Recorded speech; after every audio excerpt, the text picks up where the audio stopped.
que el término de influenciador se empezó a usar en 2017, pero hace parte de algo mucho más general que se llama el marketing de influencia.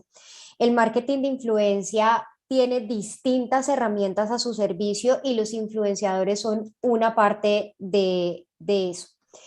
Eh, ¿Qué sucede hoy en día con el tema del marketing de influenciadores?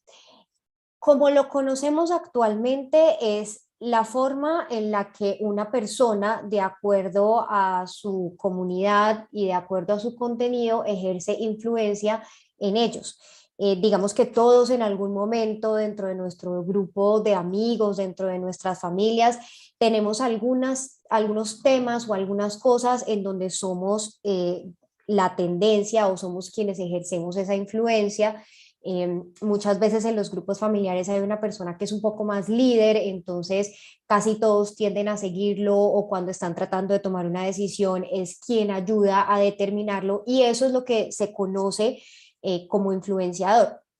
Sin embargo, precisamente en 2017, Linkia, que es una plataforma que hace la medición de influencia de ciertos perfiles, hizo un estudio en donde se reveló que los profesionales que trabajan en las áreas de mercadeo y utilizaban esos influenciadores o estos perfiles, creyeron o respondieron que el 94% de las campañas que se realizaban a través de influenciadores eran campañas eficaces. Sin embargo, cuando ya se empezó a hablar del tema del retorno a la inversión, que esto es parte de lo más importante dentro de una empresa porque tienen que ver cuánto estoy invirtiendo y cuánto va a regresar a mí después de utilizar esta persona en esta campaña, no tenían una respuesta tan exacta o tan precisa como el considerar ese 94% de eficacia en sus campañas. Entonces, al no tener esa respuesta, empezamos a notar que había, y con el estudio que hizo esta plataforma, empezamos a notar que había una desconexión entre el uso que se le estaba dando a estos perfiles que ejercían influencia versus los objetivos de negocio. Inbound Cycle, que es una agencia de mercadeo que tiene todo su enfoque en metodologías de inbound, que es una metodología que hace generación de contenido y no interrupción en la navegación de los consumidores, dice o generó una definición acerca del marketing de influencia y es lograr una serie de vínculos de colaboración entre marcas y empresas con aquellas personas que tienen mucha visibilidad y protagonismo en Internet. La imagen que tenemos acompañando esta diapositiva es alguien muy conocido, el Pibe Valderrama, conocido como futbolista, conocido por todos sus logros en la selección Colombia, muy querido por todos los colombianos, que está haciendo ahí una campaña para una bebida gaseosa de un sabor específico. Muchas personas recuerdan esta campaña, pero muchas personas siempre van a recordar al pibe. Entonces, aquí empezamos a ver cómo muchas marcas, empresas, campañas se enfocan en el influenciador, pero no en la relación que puede tener este personaje con el contenido que yo voy o que necesito mover. Cuando ya miramos por qué se hacen este tipo de selecciones, tenemos que irnos a la definición de los tipos de influenciadores. En algún momento hablamos de que estaba determinado por el volumen de su comunidad, entonces se hizo una división y esta es como la tabla que manejan todas las plataformas que hacen mediciones y todas las agencias que se encargan de buscar influenciadores. Entonces lo tenemos así, entre 1000 y 100.000 seguidores se conoce como microinfluenciador o como prosumidor. El prosumidor tiene una ventaja y es que el contenido que desarrolla un prosumidor es un contenido que luce de manera más natural y que genera un poco más de aceptación en su comunidad. Esto también está ligado directamente a que al yo tener una comunidad un poco más pequeña y no como el de una celebridad que es más de 1 millón de personas, tengo un alcance que está un poco más controlado. Alcance es esa cantidad de personas que me pueden llegar a ver el contenido. Entonces el microinfluenciador o prosumidor tiene una ventaja sobre los otros grupos de influenciadores y es que todo ese contenido que ellos saquen va a ser mucho más visible. Ahora, Cuando se utiliza una marca y detrás de eso hay más dinero en inversión para la publicidad, pues ese alcance aumenta, es decir, más cantidad de personas, incluso por fuera de su propia comunidad, lo pueden ver, lo que ayudaría a que la comunidad de ese microinfluenciador aumentara, y eso es lo que permite que vayan pasando de ser microinfluenciadores hasta incluso llegar a un punto de celebridad. Sin embargo, ¿qué es lo que nosotros deberíamos realmente medir para poder entender qué es un influenciador? Es la persona que desde su conocimiento legitima una marca, un servicio o un producto porque tiene una expertise en el mismo. Entonces aquí hablamos, hay distintos temas, el tema que tiene que ver, por ejemplo, con el humor. No necesariamente la persona tiene que ser un humorista, un comediante o tiene que tener diferentes shows alrededor de eso, pero todos sabemos que si una persona logra hacer buen humor y la gente lo sigue porque hace buen humor, ese contenido viene legitimado por nosotros, por la comunidad que lo siga y que avale que esa persona tiene buen humor. Sin embargo, hemos visto muchos casos en donde hay esa desconexión. Les pongo el ejemplo de Sofía Vergara haciendo o sirviendo para Head and Shoulders. En 1990 y en la década pues de los 90, nosotros veíamos muchos comerciales de televisión que además eran nuestro medio de contacto por excelencia, fue como el auge, particularmente aquí en Colombia, aunque todo Latinoamérica puede decir eso. Entonces, los comerciales estaban con actores, actrices y personajes de la farándula, que eran personajes muy reconocidos, y ellos hacían los comerciales de cremas de dientes, de marcas de gomas de mascar, de shampoo, de jabón, y nosotros nos sentíamos cercanos a ellos a través de eso y le creíamos, sentíamos que validaba el producto, y probablemente cuando estábamos haciendo mercado y nos acercábamos en los anaqueles o los lineales, que son los pasillos de los supermercados, pues pensábamos primero en esa marca de ese comercial que en las otras marcas que nos estaban ofreciendo ahí. Hoy en día somos un poco más ácidos a la hora de creer o no creer en la veracidad del uso que le da ese influenciador o ese personaje a cierto producto. Entonces les hablaba del caso de Sofía Vergara con Head and Shoulders.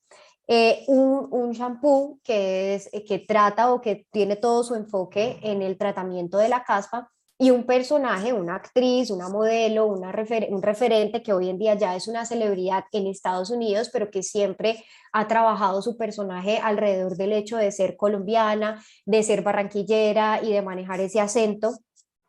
Ella lo usa, ella muestra las ventajas del producto, ella digamos que está enfocada mucho en eso, pero cuando la gente dice, ¿será que Sofía Vergara sí utilizaría esta marca de shampoo?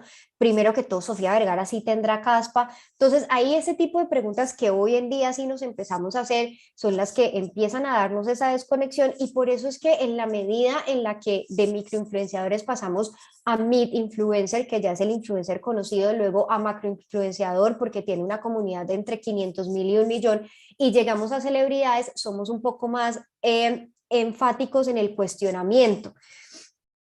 Entonces, ¿qué es lo que ha pasado y por qué se ha dado todo este giro? Porque los encargados de proponer las estrategias digitales en las empresas no han hecho un ejercicio de construcción conjunto entre la marca y los modelos de influencia que realmente sea creíble. Entonces, no se sientan en conjunto a definir cuáles son esos indicadores de desempeño reales, ni lo han asociado con un balance scorecard o con un estado financiero en donde haya establecido un objetivo de negocio que se deba alcanzar alrededor de eso. Por lo general, la mayoría de las campañas tienen establecidas métricas, y por métricas entendemos esos indicadores numéricos que nos dan cada una de las campañas de mercadeo específicamente digital, como los me gusta, como la cantidad de seguidores nuevos, como la cantidad de comentarios, pero alrededor de eso hay una inversión, y siempre las empresas tienen que tener un retorno también en los mismos términos, en términos de dinero. Cuando no involucramos ese tema del retorno dentro de nuestra propuesta de campaña, estamos dejando de ver una variable muy importante que, al no tenerla en cuenta, hace que de pronto tengamos o hagamos una elección errónea de ese influenciador. Cuando ya nosotros estamos pensando en qué podríamos nosotros hacer o cómo podríamos nosotros ofrecer ese servicio de influenciador, porque consideramos que tenemos de pronto una comunidad lo suficientemente grande o el conocimiento, nosotros tenemos que empezar por ofrecernos desde los contenidos y desde la perfilación de nuestro propio canal, sea el que sea, puede ser Instagram, puede ser YouTube, puede ser Twitter, puede ser incluso Facebook, aunque en Facebook, digamos, el trabajo es un poco diferente porque el concepto de comunidad funciona distinto, pero digamos que eligiendo el canal que elijamos, hoy en día TikTok también es muy fuerte en ese sentido para las nuevas generaciones, tenemos que estar y validar permanentemente que nuestro contenido sí se relacione con esa marca hacia la que nosotros quisiéramos de pronto ayudar a influir o ayudar a crecer. Por eso es que es tan valioso el ejercicio de los prosumers o microinfluenciadores, porque los prosumidores hacen consumo del contenido de cierta marca de manera natural. Entonces, al hacerlo de manera natural, no se ve forzado para las comunidades que ellos manejan cuando después una marca relacionada con esa categoría o precisamente la marca que ellos más consumen sea la que se acerque y les diga, necesitamos que nos ayudes en esta campaña para hacer un ejercicio de influencer. ¿Qué pasa cuando eso no se da? Este es un tuit de un personaje que es bastante importante dentro del mundo de la tecnología. Él es un personaje argentino que vive en Colombia y él decía algo así: en Colombia hay 10 influenciadores a quienes contratan para todo.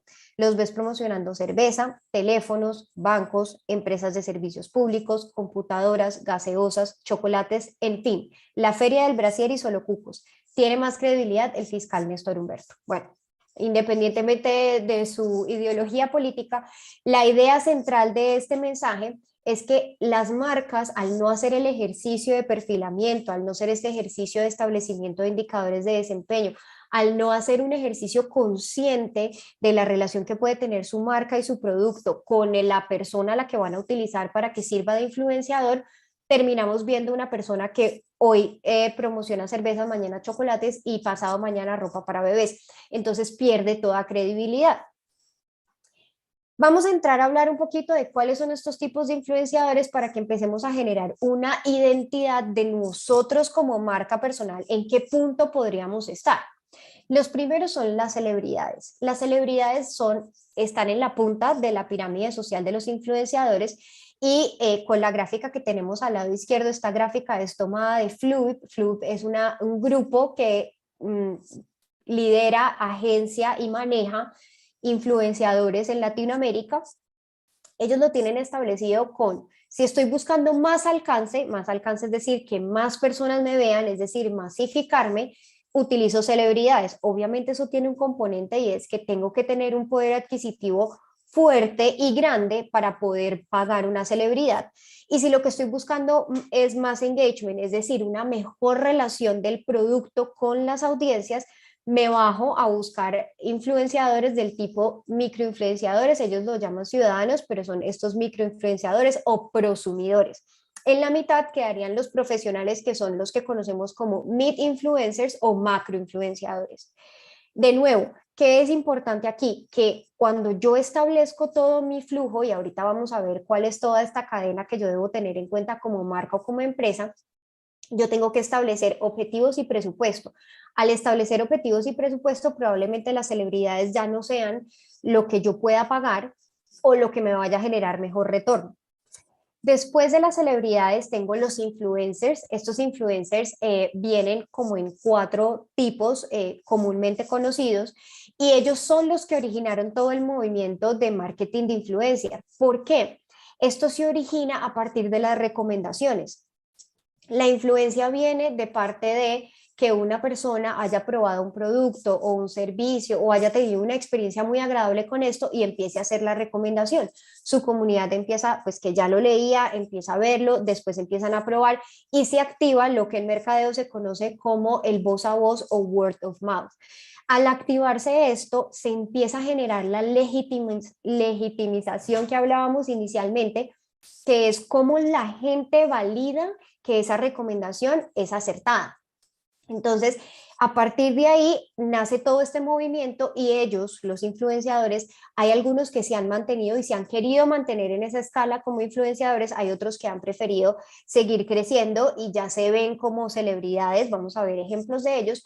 Y por supuesto están los que al verlos a ellos en su movimiento empezaron a trabajar su marca personal, empezaron como prosumers, como microinfluenciadores, hay unos que han avanzado, otros también prefieren quedarse ahí porque los prosumers trabajan nichos y a veces los nichos son muy relevantes. Pero en el caso de los influenciadores, ellos, por ejemplo, están regados en diferentes campañas y no se nota mucho, muchas veces, el trabajo que ellos hacen, porque al no ser celebridades no hay mucho bombo y al no ser microinfluenciadores no están en un nicho. Entonces, lo que habría que hacer en este ejercicio de los influenciadores es tratar de buscar y tener un poco más de paciencia. Yo siempre recomiendo a las empresas con las que trabajo que el trabajo lo hagan manual, porque muchas veces contratan agencias, hay agencias que hacen todo el ejercicio de tener un grupo de influenciadores y son las que hacen el contacto, como cuando uno va a una agencia para hacer un comercial o para hacer una revista o para hacer una publicidad en distintos canales. Lo mismo pasa con los influenciadores. La recomendación de que lo hagan manual o de que lo haga uno directamente es que nadie conoce tu marca como la conoces tú. Entonces, en ese ejercicio, nosotros podemos llegar mucho más fácil a encontrar el perfil que buscamos. Claro, no todos tenemos el expertise de poder buscar un perfil en Instagram o poder buscarlo en YouTube. Entonces, es bueno que a veces nos generen una recomendación o un listado y por eso uno se apoya en las agencias. Pero a partir de ese listado, el trabajo sí debería ser en conjunto y no dejarle solamente la responsabilidad a la agencia, porque ellos van a hacer un ejercicio muy básico que tiene que ver mucho con el presupuesto que se tenga y el objetivo y no tanto con el trabajo de la marca. Después de ellos vienen los microinfluenciadores o prosumers. Es evidente, creo que para mí ellos son los favoritos, me gustan mucho porque me parece que su trabajo es muy eficiente tanto para la marca como para ellos en el desarrollo de uno como microinfluenciador o como prosumer. Nosotros estamos también teniendo que tener mucho cuidado con el contenido que estamos publicando porque hay un tema de reputación.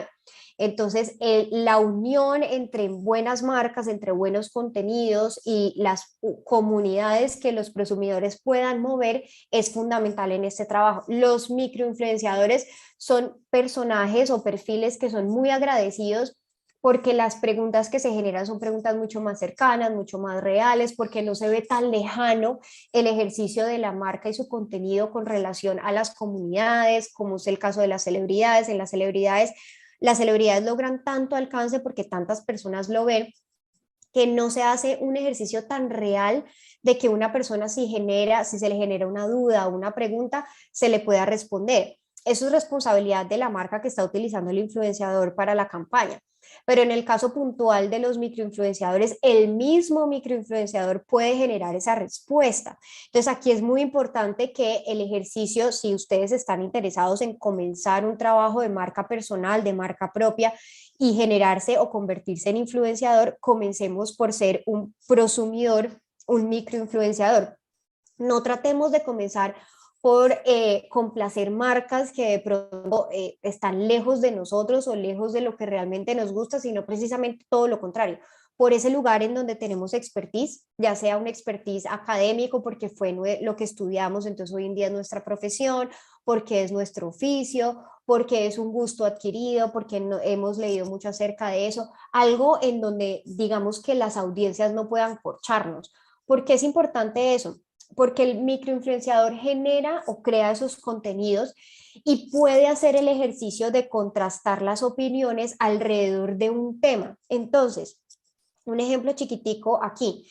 Si yo soy una persona que he probado muchos chocolates caliente, bebida, en mi vida porque me ha gustado mucho, porque me criaron así y yo empiezo a recomendar ciertas marcas, yo le voy a poner mucho cuidado también a las opiniones que dan otras personas acerca de eso y voy a empezar a generar un gusto particular y voy a empezar a decir, bueno, esto se prepara más rápido, este es más espeso, este es más aguadito, este me gusta más con agua que con leche y empiezo a generar ya una conversación real y cercana con mis comunidades. Por eso es tan importante que nosotros entendamos que el prosumer o el microinfluenciador a la hora de participar en una campaña va a ser más eficiente porque nos va a traer un retorno más real. Cuando hablamos de retornos, recuerden que siempre estamos hablando de dinero, pero en algunas campañas nosotros podríamos establecer un objetivo que tenga que ver con posicionamiento y el posicionamiento no se mide directamente con ingresos económicos, sino con recordación de marca. Entonces, en la recordación de marca, el retorno es diferente y eso también es algo que puede apoyar el microinfluenciador o el prosumer. Por último, tenemos un ejercicio que se llama el branded content. ¿Se acuerdan que yo les dije al inicio que existía el marketing de influencia? Esta es una herramienta del marketing de influencia que ha sido muy poco utilizada y las veces que se ha usado de pronto no ha sido bien enfocada, pero esta es una de las herramientas más útiles para las marcas y para uno también si está desarrollando la marca personal. El branded content es ese contenido que cuenta una historia alrededor de nuestro producto o servicio y que no necesariamente está con nuestra marca puesto, puede tenerla, puede que no, pero que es mucho más fácil de compartir y de yo llamar a otras personas a que vengan a él. ¿Qué se busca con este tipo de contenido? Se busca generar historias, se busca acercarse más a los consumidores y tiene una ventaja sobre las otras campañas que se hacen directamente con influenciadores y es lo que se conoce en el mercadeo como el tiempo de vida de un consumidor. Se alarga. Los tiempos de vida de un consumidor es cuánto creemos nosotros que una persona que consuma nuestra marca o nuestro producto puede durar en tiempo con nosotros, consumiendo nuestro producto o nuestro servicio. Entonces, al estimar eso, muchas campañas que se hacen con influenciadores podrían pensar o podrían decir, no, el tiempo de vida de este consumidor va a ser lo que dure esta campaña, 2 meses, y probablemente sea impactado y no consuma. Mientras que con el branded content, lo que se está buscando es que ese consumidor viva con nosotros más tiempo, 1 año, 2 años, 3 años, 5, 10, o quizás, dependiendo del tipo de producto, nosotros poder estimarlo a que sea 6 meses, pero 6 meses sea el tiempo de vida justo que nosotros necesitamos. ¿Cuál es el mejor ejemplo de branded content? Se hizo en Estados Unidos, se hizo con la historieta Popeye. Lo que estaba buscando Estados Unidos en ese momento era fomentar el consumo de espinaca y por eso crearon a este marinero que se hacía mucho más fuerte cuando las consumían. Dicen los récords históricos que el aumento en las ventas de las espinacas fue del 33%. Es decir, el trabajo que se hizo ahí, no sé, ninguna marca de espinacas específica se apropió de Popeye. Esto fue un ejercicio directamente desde el gobierno. La mejor forma que tuvieron de lograr que las audiencias, que los estadounidenses consumieran más espinaca fue creando a este personaje. Y ellos, Estados Unidos es uno de los países que mejor uso del mercadeo hace en el mundo y ellos así han logrado no solamente este éxito con el tema de la espinaca y el aumento en sus ventas, sino muchas otras cosas. La presencia de Superman también es producto de un panorama político que se vivía en una época, y todo lo que hacen en generación de eventos, en generación de personajes nuevos.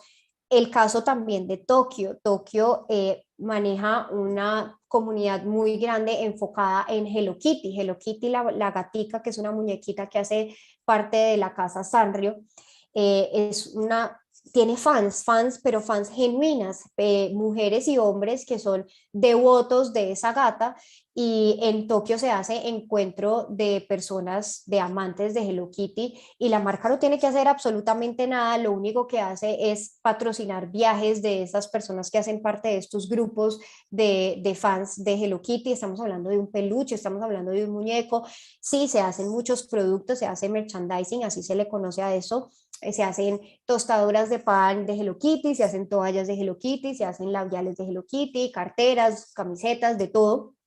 Lo que hacen ellos allá es generar turismo alrededor de este personaje. Entonces, si vemos como el contenido, el branded content, lo que busca es que haya una historia detrás, que haya un vínculo, que no necesariamente esté la marca ahí metida fuerte y diciéndote de frente como una promoción o como un volante o una valla, sino contándote una historia que se relacione mejor contigo, que te cuente más un tema cercano, que logre emocionarte y a partir de esa emoción vincularte a la marca y generar esa influencia que estamos buscando. El director de comunicaciones globales de Adidas, que se llama Efalt, dijo que el 70% es el promedio de vínculo, o sea, de engagement que tienen las marcas que trabajan con influenciadores. Es decir, después de que una marca hace un ejercicio con un influenciador, logra que su engagement o su vínculo entre consumidores y ellos aumente casi hasta el 70%. Esto es muy positivo, sin embargo, hay que saber cuáles son los momentos en donde yo puedo y debo usar un influenciador versus cuáles no. Vamos a ver un poquito de ventajas y desventajas porque siempre es bueno tener claro que en los momentos en los que yo use un influenciador o para las situaciones puntuales donde yo use un influenciador, voy a tener tanto cosas buenas como cosas malas. ¿Qué ventajas puedo tener yo con el uso de marketing de influencia? El alcance puede generar un pico en las métricas y afectar positivamente un indicador de desempeño. ¿Qué quiere decir esto? Quiere decir que el alcance, es decir, las personas que yo impacto, me van a generar un pico en mi gráfica de medición, me van a generar un pico sobre todo en esa métrica que tiene que ver con personas alcanzadas, personas impactadas por mi campaña, por mi producto, por mi marca y mi indicador de desempeño que está relacionado con eso, es decir, yo siempre tengo que tener indicadores de desempeño dentro de mi objetivo de negocio, se va a ver afectado positivamente, pero esto va a ser temporal. Por eso la desventaja relacionada es que el tiempo de vida es corto. Entonces, si yo lo manejo y lo veo como un pico y realmente para mi empresa y mi marca funciona, no hay ningún problema. Si la implementación es positiva, y acá cuando hablamos de implementación es que el influenciador que yo elija para mi campaña sea un influenciador que logre llegar a ese objetivo al que estoy buscando con mi marca y no me afecte el tema de la reputación por algunos errores que se puedan cometer, obviamente mi marca va a tener una reputación igual de positiva que la del influenciador. Entonces yo tengo que enfocarme muy bien en el proceso de selección y por eso es importante hacer todo el flujo desde mi objetivo hasta mi indicador de desempeño para hacer una buena elección y no correr estos riesgos. ¿Se genera una mayor relación con las audiencias? Sí, siempre sí. Los influenciadores tienen esa ventaja sobre el resto de campañas que se hagan en la marca y es que los influenciadores al tener una relación directa con los consumidores van a lograr que si el consumidor tiene una pregunta, una duda, una consulta, haya una respuesta un poco más cercana. Entonces el consumidor se va a sentir un poco más estrecho en su relación con la marca. ¿La marca puede alcanzar un nuevo estatus? Sí, si yo estoy trabajando permanentemente en nicho porque mi marca es una marca nicho y si yo estoy trabajando mi marca personal dentro de un nicho, al usar herramientas de marketing de influencia, yo puedo lograr masificarme, yo puedo lograr un poco abrir ese espectro y generar mejores relaciones con consumidores nuevos, entonces voy a alcanzar un nuevo estatus y voy a dejar de ser tan nicho, voy a abrirme un poco más y las posibilidades dentro de mi mercado van a ser mayores. Y por supuesto la ventaja mayor es ser el influenciador. Ser el influenciador quiere decir que yo voy a tener todo el reconocimiento, que además voy a ganar un dinerito y que voy a participar en el crecimiento de las marcas. Por otro lado, dentro de las desventajas, puede que el ROI no sea efectivo. Esta es la parte más delicada en términos de lo que yo trabajo desde la inversión. El tema de las malas ejecuciones es, si yo tengo un problema dentro de la ejecución de mi campaña, el ejercicio para yo levantarme de eso va a ser un poco más complejo. Se puede afectar la reputación, esto es tanto para la marca como para el influenciador y se puede perder credibilidad. Por supuesto, la desventaja mayor es no ser el influenciador.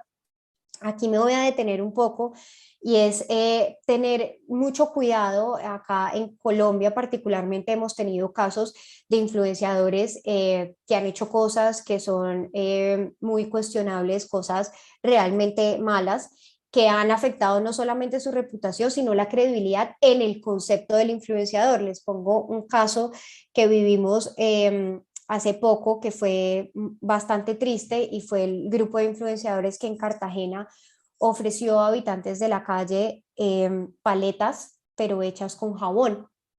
Esto fue una situación bastante sonada en redes sociales, es una situación que genera mucha tristeza porque pues se ve un tema también moral, un tema ético, el tema del irrespeto, el tema de la falta de valor a los habitantes de calle, bueno, hay muchas cosas encerradas ahí.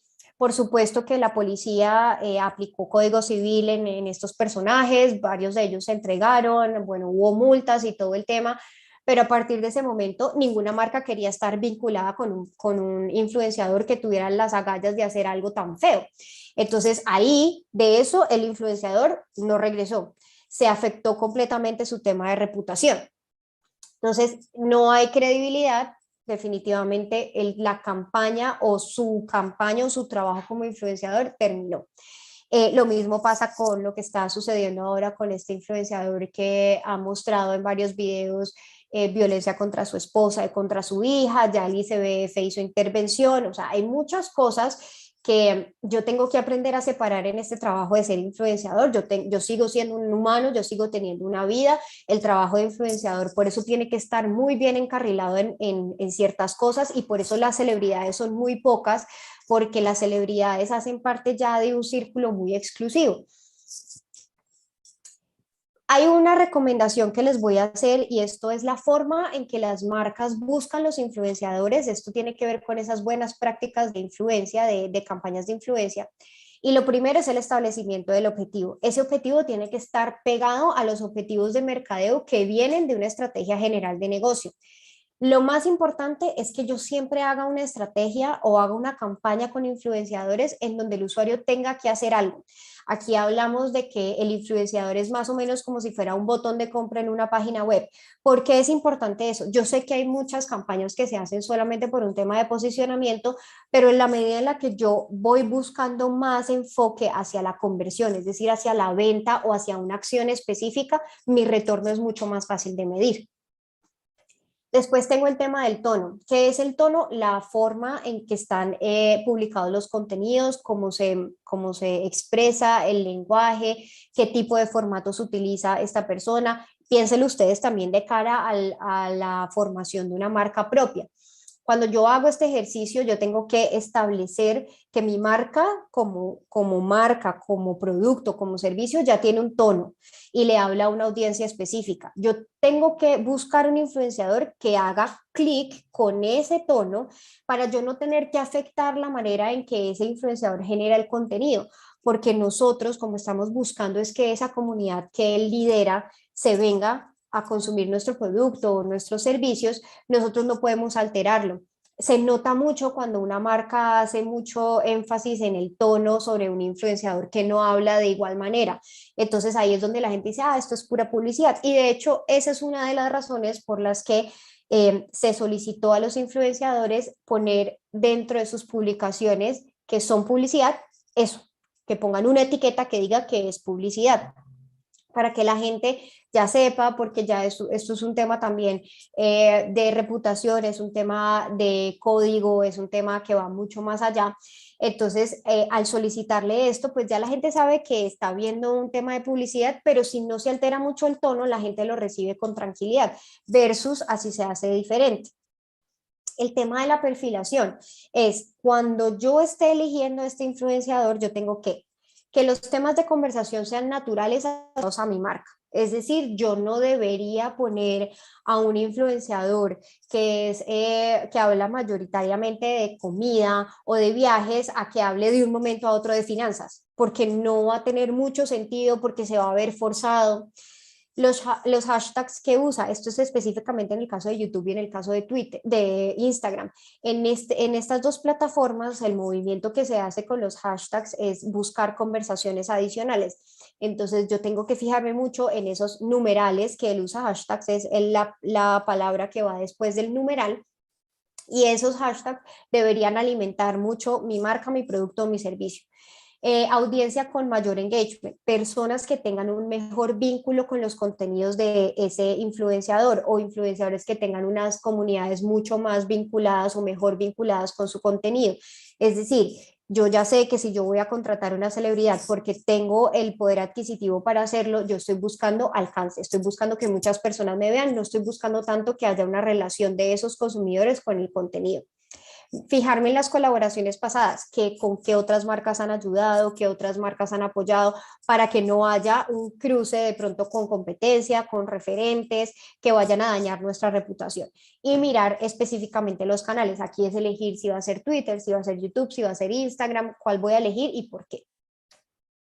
Y por último, no, penúltimo, el tema del presupuesto que tiene que ver aquí directamente con hasta dónde puedo yo llegar en términos de dinero por esta campaña. Entonces, esto me ayuda mucho a discriminar si voy a utilizar un microinfluenciador o una celebridad. Esto digamos que es la variable más importante en eso, pero si yo llegara a tener dinero para cualquiera, es decir, me alcanza para celebridad, muchas veces yo termino escogiendo un microinfluenciador porque vale la pena que yo, en lugar de usar el presupuesto en una sola canasta, lo utilice en varias que vayan a tener un alcance diferenciado y con unas audiencias que vayan a generar mejores retornos para mí.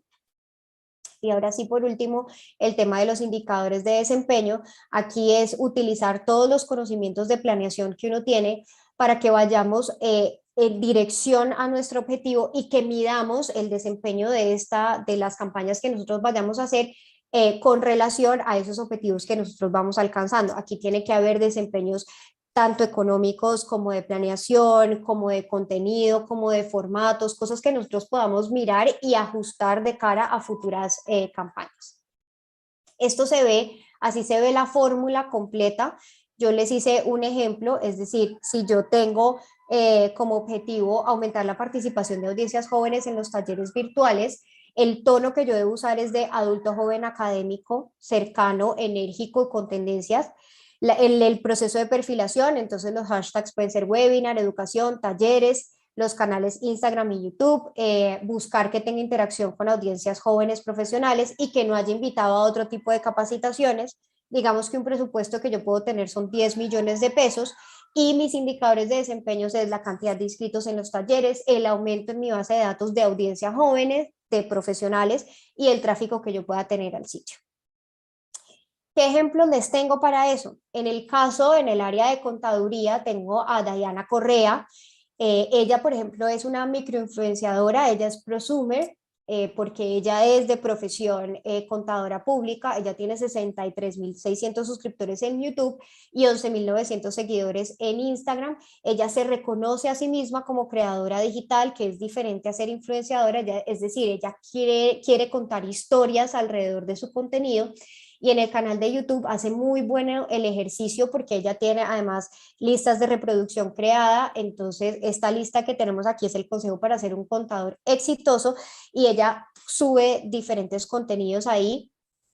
Todos relacionados con eso, habla de tips, habla de habilidades, habla de razones para estudiar contaduría pública, habla de consejos, todo el tiempo está en esta tendencia y en Instagram hace un ejercicio un poco donde vincula también su vida personal sin irse a un extremo, pero cuenta un poco de eso, cuenta que ella ahorita ha estado participando también en charlas y conferencias de marcas que la han llamado buscando su opinión y pues ver obviamente que toda su audiencia le cree mucho porque ejerce el oficio de contaduría pública. En el caso de finanzas tenemos a Karen Suárez, ella es una mid influencer, ella ya tiene 117.000 suscriptores en YouTube y tiene 41.000 seguidores en Instagram. En Instagram sí es un poco más personal, en Instagram está un poco más enfocada como al tema de su vida y en YouTube está ya cogiendo una curva que la va a llevar un poco más cerca a ser influenciadora, ya debió haber recibido su placa de los 100.000 suscriptores y es un canal que se mueve constantemente. Y ya en un tema completamente ajeno a nosotros, en la cotidianidad está el Mindo, creo que lo conocen muchas personas, tiene 3.539.960 seguidores, él ya es una celebridad y su driver o su tono de comunicación pues es el humor. Él es una persona que ha participado y ha hecho muchos ejercicios de influencia, pero ya ustedes aquí pueden ver 3 ejemplos de cómo se maneja el tema del influencer, del marketing de influencia y en qué segmentos uno puede estar establecido. Los mejores momentos para el uso, que es mi última recomendación. Los influenciadores utilícenlos mayoritariamente para invitar a un evento y ustedes también hagan el ejercicio de invitar a eventos de acuerdo a ese oficio que ejercen o a ese conocimiento que tienen, a los lanzamientos o al impulso de una campaña. El evento no tiene que ser necesariamente físico, podemos estar hablando de eventos virtuales, de webinars, talleres, de cursos. Lanzamientos ya puede ser el lanzamiento de un producto, de una marca, de un servicio nuevo, incluso de ustedes mismos. Ese es un ejercicio en donde los influenciadores apoyan muy bien. Y en el impulso de una campaña es cuando yo necesite hacer tácticos con audiencias de nicho. Acuérdense que aquí es súper importante el uso de microinfluenciadores, porque cuando hablamos de nicho, hablamos de comunidades que son un poco más pequeñas, pero que creen completamente en esa persona que está haciendo la influencia.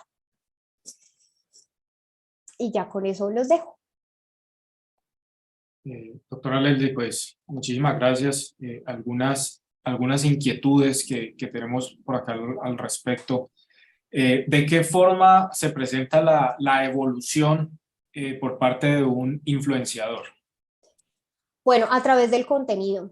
Los microinfluenciadores empiezan a generar un contenido que está directamente relacionado con los saberes que ya vienen en su perfil, que puede ser, como les decía, lo que estudiaron, en el oficio en donde están, pero a medida que uno va trabajando, a medida que uno va conociendo cosas o leyendo más, el contenido puede empezar a cambiar, uno puede empezar a generar nuevos intereses y dejar de tener nichos para empezar a ampliarse a conocimientos más grandes, a audiencias más grandes y a partir o a través de ese contenido lograr esa evolución que te lleve de un microinfluenciador a un influenciador, a un macro y finalmente a una celebridad.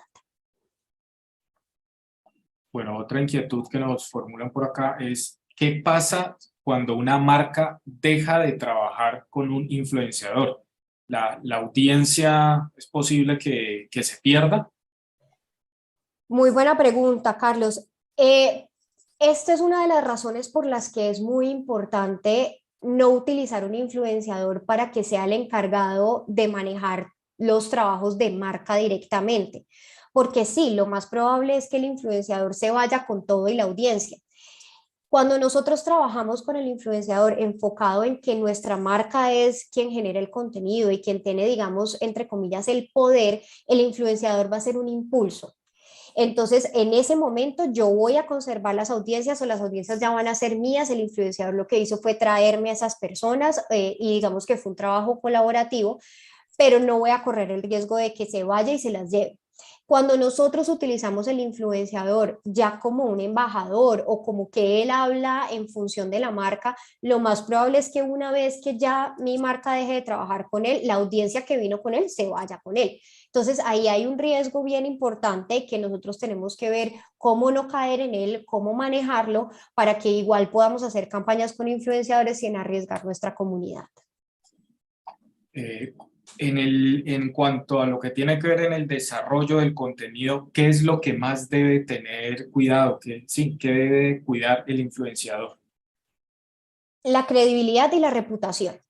En la generación de contenido, lo más importante es que, como hablábamos inicialmente, de que se legitima el conocimiento por el expertise que tiene ese influenciador, la credibilidad es uno de los valores más importantes, entonces es donde más cuidado tiene que tener. No utilizar fuentes que de pronto sean dudosas, no transmitir información que sea falsa, tener mucho cuidado con ese tipo de cosas. Y en el tema de la reputación es que como ser humano no vaya a cometer de pronto o estar involucrado en situaciones que hagan pensar a las demás personas que pues su reputación se ponga en riesgo porque es una mala persona, como el caso que les comentaba anteriormente de este personaje con las paletas de jabón en Cartagena.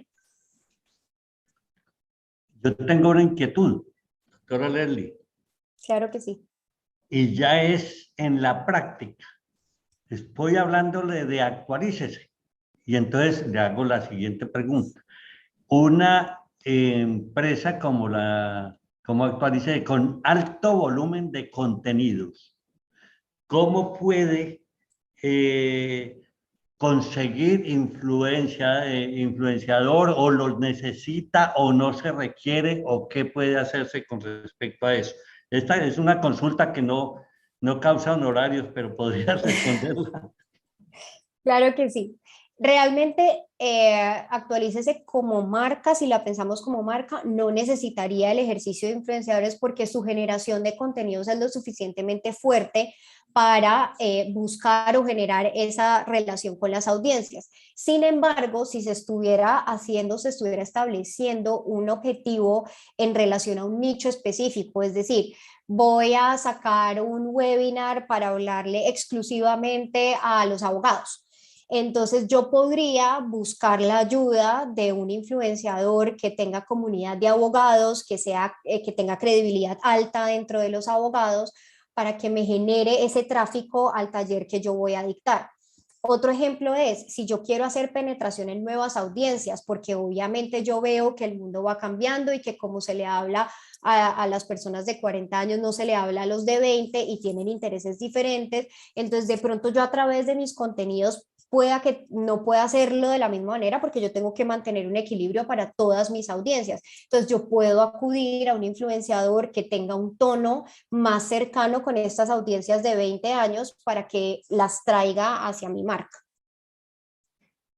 Y otra pregunta, doctora.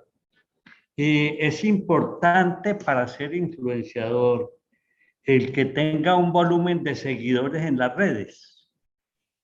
Es importante si el contenido de valor que está generando ese influenciador no es de la magnitud de los otros, porque ahí lo que uno le estaría comprando a ese influenciador o por lo que uno estaría pagando es por el volumen de comunidad.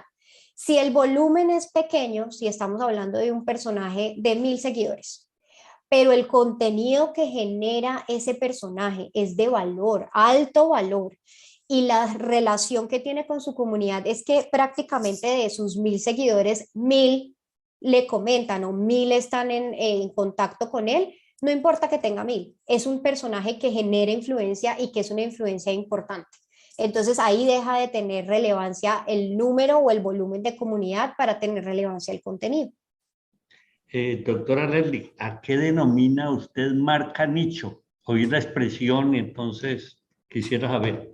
Las marcas nicho son esas marcas que hacen contenido o que generan valor específicamente en audiencias puntuales. Quiere decir eso? Que hay marcas que de pronto no son tan masivas y la gente no las conoce, pero si uno va y le pregunta a una persona con un oficio y características puntuales, sí puede llegar a conocerla. Eso pasa mucho en el ámbito tecnológico. La tecnología maneja mucho las marcas nicho porque como es tan amplio este tema y en la tecnología se generan tantos productos y servicios para diferentes perfiles, entonces las marcas nicho van directamente o apuntan directamente a esas audiencias que tienen una relación directa con ese tipo de producto o de servicio y así se les conoce a esas marcas. ¿Cómo sería una buena actividad para promoverse para los profesionales que son consultores o asesores de empresas? Hablemos de contadores, revisores fiscales, auditores, economistas, administradores. Bueno, ahí el movimiento de apalancamiento es al revés, no esperar a que la marca te busque, sino hacer el ejercicio de búsqueda. Hay muchas organizaciones a las que están inscritos empresas, a las que están inscritos, digamos, grupos corporativos en donde yo puedo entrar y ofrecer mi portafolio y hacer parte de ese directorio de proveedores porque las empresas están en permanente búsqueda de asesores y consultores. Por supuesto que la forma más fácil es lograr una recomendación. Si yo logro trabajar con una persona, que esa persona tenga muy buena influencia en su grupo corporativo o que tenga muy buenos contactos y esté muy bien relacionado, es mucho más fácil que esa persona, si yo he hecho un buen trabajo, me vaya y me recomiende con el resto de sus colegas. Entonces, ese ejercicio del voz a voz es muy valioso. Yo siempre les digo a todas las personas con las que he tenido oportunidad de capacitar y trabajar, es que hagan mucho esfuerzo por el trabajo, por el primer trabajo. O sea, de pronto les va a tocar gastar un poco más de tiempo, de dedicación, de esfuerzo por el primer trabajo, pero el primer trabajo busquen que sea un trabajo importante, que sea un trabajo con una persona con buenos contactos. No importa si de pronto no se puede cobrar lo que se cobraría regularmente, lo que ustedes necesitan, lo que todo consultor necesita es poder abrir esa puerta inicial. Y abrir esa puerta inicial requiere de ciertos sacrificios que podrían estar en el lado del retorno que vayan a tener en ese primer trabajo, pero después van a ver cuando esa persona haga su ejercicio de recomendación cómo va a regresar ese retorno a esa inversión inicial que hicieron.